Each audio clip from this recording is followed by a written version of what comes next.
ہاں میری جان سو جاؤ محترمہ، ایک اور غلطی، یہ کہہ کر شہریار نے اپنا لیپ ٹاپ بند کر دیا۔ اب تو اس کے پاس جاگنے کا کوئی جواز ہی نہیں بچا تھا۔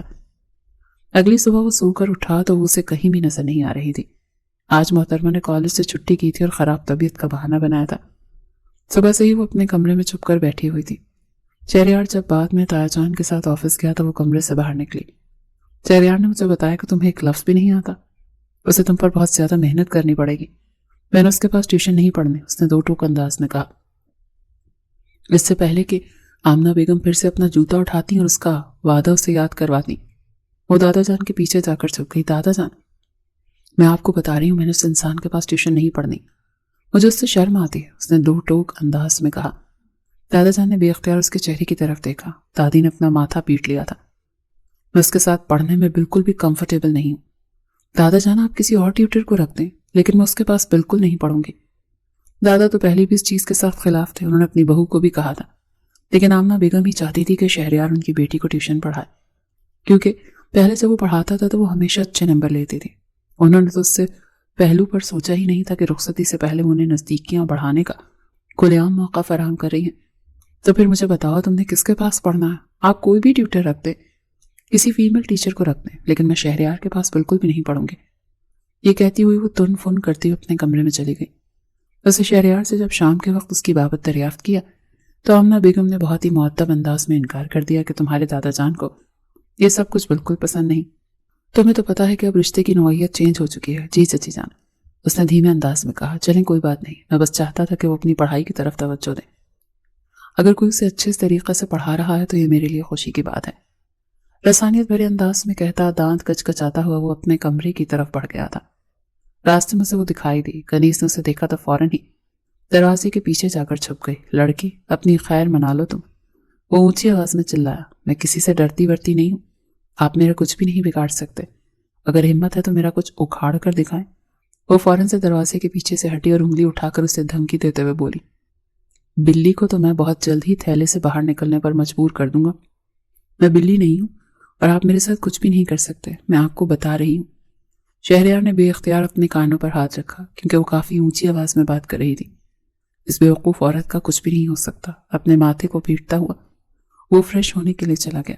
رات تقریباً 11 بجے کا وقت تھا۔ وہ کچن میں گانا گنگنا رہی تھی اور اس کے ساتھ ہی اپنے لیے نوڈلز بنا رہی تھی، اور یہ بات بھول چکی تھی کہ وہ شام کے وقت شیر کی کچھار میں ہاتھ ڈال چکی ہیں، اور ابھی اس کا یوں اطمینان سے باہر کھلے عام گھومنا خطرے سے خالی نہیں تھا۔ لیکن بھوک اس کے سر پر اتنی زیادہ سوار ہو گئی تھی کہ باقی ساری چیزیں اس کے ذہن سے بالکل نکل گئیں۔ اچانک ہی کوئی اس کی پشت پر آ کر کھڑا ہوا۔ شہریار نے اپنی ٹھوڑی اس کے کاندھے پر رکھی تو وہ اپنی جگہ پر اسٹل ہو گئی۔ اس کی خوشبو سے ہی اسے پہچان چکی تھی۔ کیا ہوا ہے؟ گانا گاؤ نا، بہت پیاری آواز ہے تمہاری۔ وہ دانت پیستے ہوئے گویا ہوا وہ پیچھے کی طرف ہٹنے لگی تو شہریار نے اپنا ہاتھ اس کے پیٹ پر لپیٹ دیا۔ اب اس کے ہاتھ نیچے کی طرف جا رہے تھے جب کنیز نے فوراً سے اس کے ہاتھوں پر اپنا ہاتھ رکھا۔ آپ کیا کر رہے ہیں؟ زیادہ کچھ بھی نہیں، بس آپ کو یہ باور کروانے کی کوشش کر رہا ہوں کہ میں آپ پر مکمل طور پر حق رکھتا ہوں، اور آپ جتنی مرضی کوششیں کیوں نہ کر لیں، آپ میری دسترس سے دور نہیں جا سکتی۔ اس کے بالوں میں منہ چھپاتے ہوئے بولا، اس وقت ہم کچن میں موجود ہیں، یہی تو میں سمجھانا چاہ رہا ہوں کہ اگر یہاں پر ہمیں سب لوگوں نے دیکھ لیا تو تماشا ہو جائے گا، اور شاید کل ہی ہماری رخصتی ہو جائے۔ اسی لیے میرے ساتھ میرے کمرے میں چلیں تاکہ تماشا بھی نہ ہو اور ہماری محبت بھی تکمیل پر پہنچ جائے۔ میں آپ سے محبت نہیں کرتی، اسی لیے تو کہہ رہا ہوں کہ میرے ساتھ چلیں، میں آپ کو خود سے محبت کرنے پر مجبور کر دوں گا پیاری لڑکی۔ اب کی بار اس نے اس کے کان کی لو کو پیار سے اپنے دانتوں میں دبایا تو وہ تڑپ کر پیچھے کی طرف ہٹی۔ شہریار جی پلیز نہیں کرے نا۔ اس کے پیار بھرے انداز پر شہریار کا دل خوشی سے جھوم اٹھا۔ بہت جلدی سیکھ گئی ہو میری پیاری لڑکی، اس کے گالوں کو کھینچتے ہوئے بولا۔ اس سے تھوڑا سا دور جا کر کھڑا ہو گیا۔ وہ گہرے گہرے سانس لے رہی تھی۔ آپ پلیز یہاں سے جائیں، یہی تم چاہتی ہو کہ میں تم سے پیار کروں؟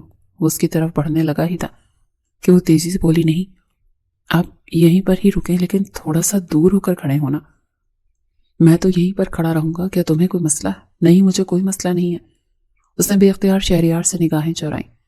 اس کے ہاتھ پھر سے کانپنے لگے۔ تو مجھے دیکھ کر اتنا کنفیوز کیوں ہو جاتی ہو؟ میں آپ کو دیکھ کر کنفیوز نہیں ہوتی بلکہ آپ کی حرکتوں سے پریشان ہوتی ہوں۔ آپ بہت ہی بے شرم انسان ہیں۔ ابھی تو میں نے بے شرمی والا کوئی کام کیا ہی نہیں ہے۔ اب اس سے زیادہ کچھ رہ گیا تو وہ بتا دیں. وہ بتانے والی نہیں بلکہ دکھانے والی چیزیں ہیں. اگر تم کہو تو میں تمہیں دکھا سکتا ہوں. شرارتی انداز میں کہتا وہ اس کی ہوائیاں اڑا گیا. آپ ایک انتہائی بے شرم انسان ہیں. وہ پھر سے ٹوٹے ہوئے الفاظ کے ساتھ بولی. نوڈلز بن گئے تو شہریار نے فوراً سے کہا میں نے بھی کھانے ہیں اور تمہارے ساتھ ایک ہی پلیٹ میں کھانے ہیں. اگر آپ کو لگ رہا ہے کہ میں انسٹاگرام والی ریل کریٹ کروں گی تو یہ آپ کی غلط فہمی ہے. یعنی تم بھی میری طرح ویسی ریلز دیکھتی ہو؟ کیوں نہیں دیکھوں گی؟ تمہارا بھی تو دل کرتا ہوگا. میرا ویسا دل نہیں کرتا. وہ نگاہیں چرانے لگی. وہ نوڈلز اٹھا کر اپنے کمرے میں داخل ہو رہی تھی کہ شہریار نے کمرے کے دروازے میں پاؤں رکھ دیا اور اس کے ساتھ ہی کمرے میں داخل ہو گیا. محترمہ کی حالت ایسی تھی جیسے کاٹو تو بدن میں لہو نہیں. وہ بس اس کے چہرے کو دیکھتی چلی جا رہی تھی. ابھی تک اسے یقین نہیں آ رہا تھا کہ وہ ظالم شخص اس کے کمرے میں داخل ہو چکا ہے. اس کا کیا مطلب تھا؟ اس سے آگے اس سے سوچا ہی نہیں جا رہا تھا. جبکہ شہریار اس کے چہرے کے تاثرات کو نظر انداز کرتا ہوا اس کے کمرے میں چکر کاٹنے لگا اور اس کی چیزوں کے ساتھ چھیڑ چھاڑ کرنے لگا. اچانک اس کی نظر فیروز خان کے پوسٹر پر پڑی جو کہ کمرے کی دیوار پر چسپاں تھا. یہ کیا ہے؟ اس نے اسے کینہ تو اس نظروں سے گھورتے ہوئے کہا یہ فیروز خان ہے. میرا کرش ہے. مجھے پسند ہے. اس لیے میں نے اس کا پوسٹر اپنے کمرے میں لگایا ہوا ہے. آپ دیکھیں یہ کتنا ہینڈسم ہے. توبہ قسم سے اسے دیکھتی ہوں تو میرا دل تمہارا دل صرف مجھے ہی دیکھ کر بے چین ہونا چاہیے. وہ فوراً اس کی طرف بڑھا. باؤل اس کے ہاتھ سے لے کر سائڈ پر رکھا. وہ اپنی انگلیاں اس کی انگلیوں میں پھنسا چکا تھا.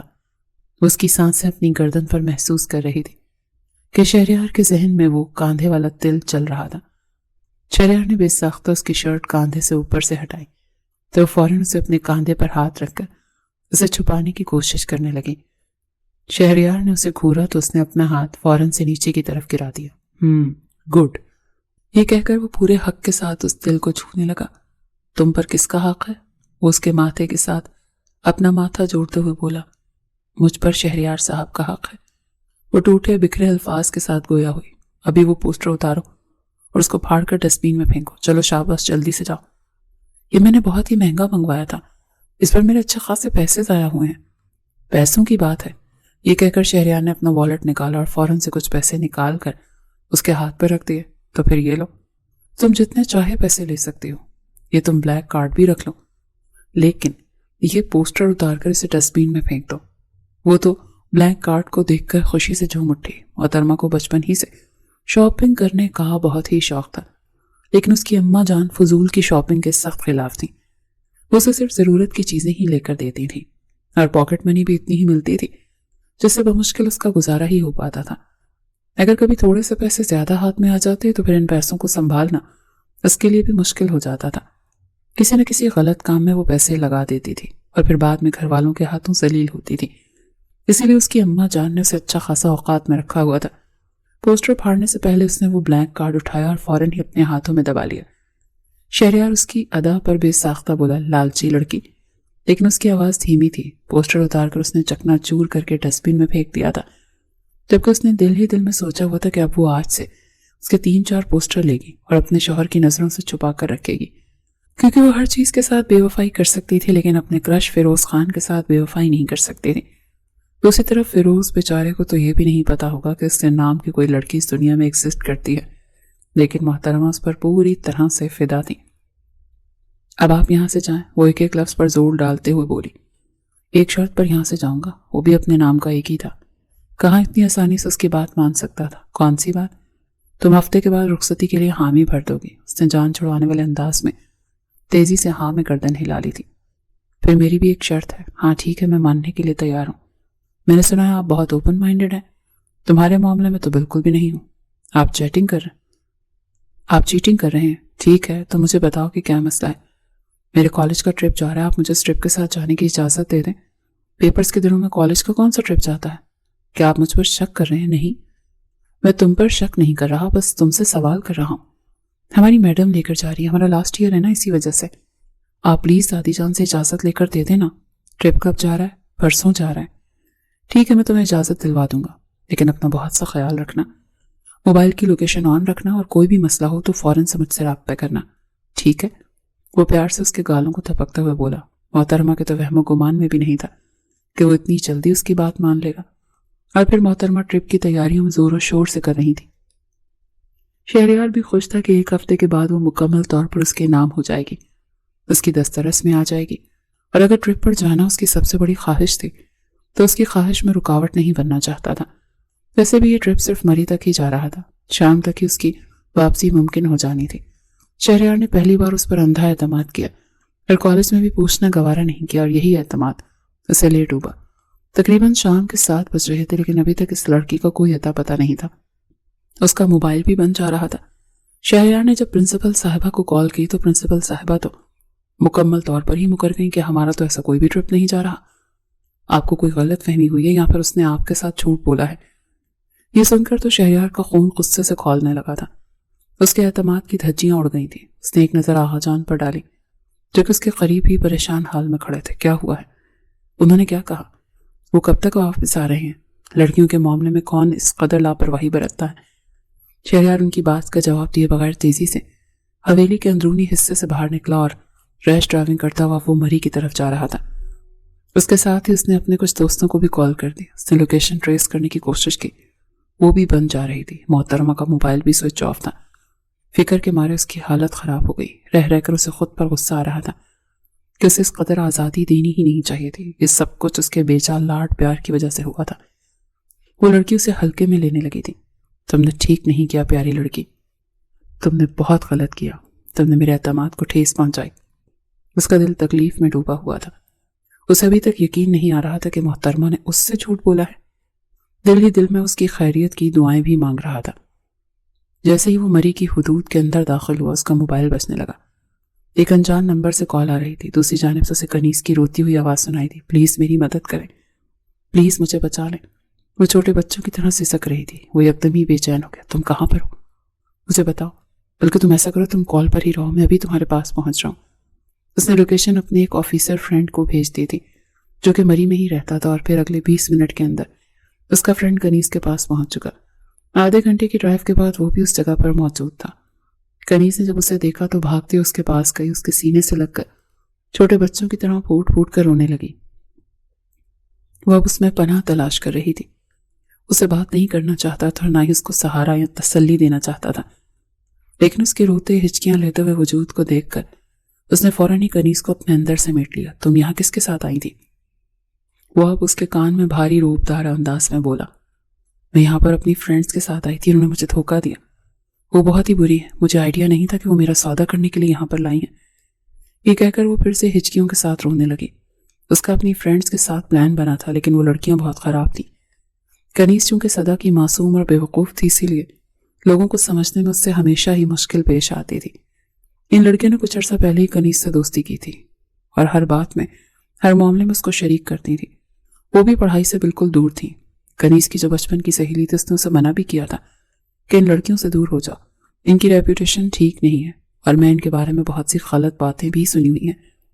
لیکن کنیز نے اپنی فرینڈ کی بات نہیں مانی، اور پھر جب انہوں نے کنیز کے ساتھ اپنی فرینڈشپ سٹرونگ کر لی اور اسے اپنے ساتھ مری چلنے کے لیے کہا تو کنیز بھی فوراً ہی تیار ہو گئی۔ اسے لگا کہ گھر والوں سے پرمیشن لینا بہت مشکل ہوگا اور گھر والے فوراً ہی کالج میں کال کر کے پوچھیں گے، لیکن پھر بعد میں جب اس نے شہریار سے بات کی تو معاملات بہت ہی آسان ہو گئے۔ شہریار اسے واپس لے کر حویلی کی طرف جا رہا تھا۔ کسی کو کچھ بھی مت بتانا، ٹھیک ہے؟ وہ انگلی اٹھا کر اسے دھمکی آمیز لہجے میں سمجھاتے ہوئے بولا۔ وہ تو یہ بات شہریار کو کرنے والی تھی، مجھے لگا تھا کہ آپ خود جا کر بتا دیں گے۔ میں اتنا بے غیرت نہیں ہوں جو اپنی عزت کو اچھالوں گا۔ تم میری عزت ہو، میری ذمہ داری ہو، اور تم سوچ بھی نہیں سکتی ہو کہ تمہاری وجہ سے میں گھر والوں کے سامنے کتنا شرمندہ ہوا ہوں۔ زندگی میں پہلی بار مجھے خود سے نفرت ہوئی ہے، پہلی بار میرا فیصلہ غلط ثابت ہوا ہے۔ یہ محبت بھی نا انسان سے کیا کچھ کرواتی ہے۔ اس نے زور سے اسٹیئرنگ پر ہاتھ مارا تو وہ سہم کر گاڑی کے دروازے کے ساتھ لگ کر بیٹھ گئی تھی۔ میں اپنی غلطی کا ازالہ کرنے کے لیے تیار ہوں۔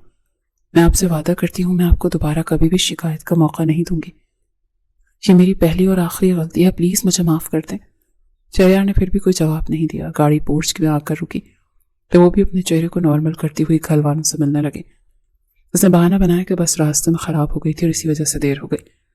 آغا جان نے صاف الفاظ میں کہہ دیا تھا کہ اب کوئی اجازت نہیں ہے کسی بھی ٹرپ پر جانے کی، اب شادی کرو اور شوہر کے ساتھ ہنی مون پر جانا۔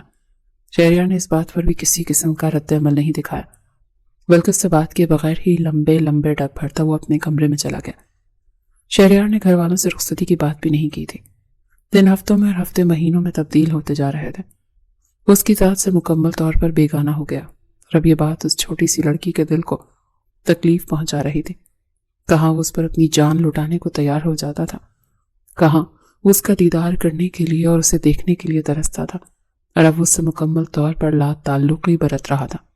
ایک رات اس کے کمرے میں چلی گئی۔ شہریار لیپ ٹاپ پر بیٹھا آفس کا کوئی کام کر رہا تھا۔ وہ اگلے ہی لمحے اس کے سامنے جا کر کھڑی ہوئی اور ہاتھ جوڑ کر پھوٹ پھوٹ کر رونے لگی۔ شہریار نے فوراً ہی اس کے ہاتھ مضبوطی سے اپنے ہاتھوں میں تھامے۔ کیا کر رہی ہو؟ پاگل تو نہیں ہو گئی ہو؟ اس کے گلے لگ گئی اور ہچکیوں کے ساتھ روتے ہوئے بولی، مجھے معاف کر دیں، پلیز مجھے معاف کر دیں، میرے ساتھ یہ رویہ مت رکھیں، مجھ سے یہ سب کچھ برداشت نہیں ہو رہا۔ تمہیں آخر کیا مسئلہ ہے؟ تم مجھے پسند نہیں کرتی تھی، نہیں تم مجھ سے شادی کرنا چاہتی تھی۔ تمہیں تو خوش ہونا چاہیے کہ میں تم سے دور ہو گیا ہوں، کیونکہ میری قربت کبھی بھی تمہیں اچھی نہیں لگی تھی۔ یہ سن کر وہ معصومیت سے نفی میں سر ہلانے لگی۔ یہ غلط ہے، یہ جھوٹ ہے، آپ جھوٹ بول رہے ہیں۔ میں آپ سے محبت کرتی ہوں، بے تحاشا محبت کرتی ہوں۔ بچپن سے لے کر اب تک میں نے صرف اور صرف آپ کو ہی چاہا ہے۔ میں بس کنفیوز ہو جاتی تھی اور ڈر جاتی تھی، لیکن میں نے کبھی بھی آپ کو نہیں دھتکارا۔ وہ بہت ہی کیوٹ انداز میں اپنی محبت کا اعتراف کر رہی تھی۔ شہریار نے اگلے ہی لمحے اسے اپنے سینے میں بھیج لیا۔ میں تم سے ناراض نہیں ہوں، میں بس چاہتا تھا کہ تمہیں تمہاری غلطی کا احساس ہو جائے۔ اب چونکہ تمہیں غلطی کا احساس ہو گیا، آپ سوچ بھی نہیں سکتے کہ میں آپ کی اس بے رخی سے مجھے کتنا ٹارچر کیا ہے۔ تو پھر کیا لگتا ہے تمہیں ٹارچر دیکھ کر میں خود سکون میں تھا؟ تو پھر بات کیوں نہیں کرتے تھے؟ مجھے تم پر غصہ تھا، اور مجھے آپ پر غصہ ہے۔ یہ کہہ کر وہ وہاں سے جانے ہی لگی کہ شہریار نے اسے پھر سے اپنی طرف کھینچ لیا۔ تمہارا غصہ تو اب میں جھاگ کی طرح بٹھاتا ہوں، تم بس صبر کرو۔ یہ سن کر اس نے اپنی پلکیں جھکا لیں۔ شہریار نے پھر سے اسے سمیٹ لیا، اور پھر کچھ ہی دنوں میں آغا جان نے رخصتی کی بات کر کے اس نے اس چھوٹی سی لڑکی کو اپنی زندگی کی زینت بنا لیا۔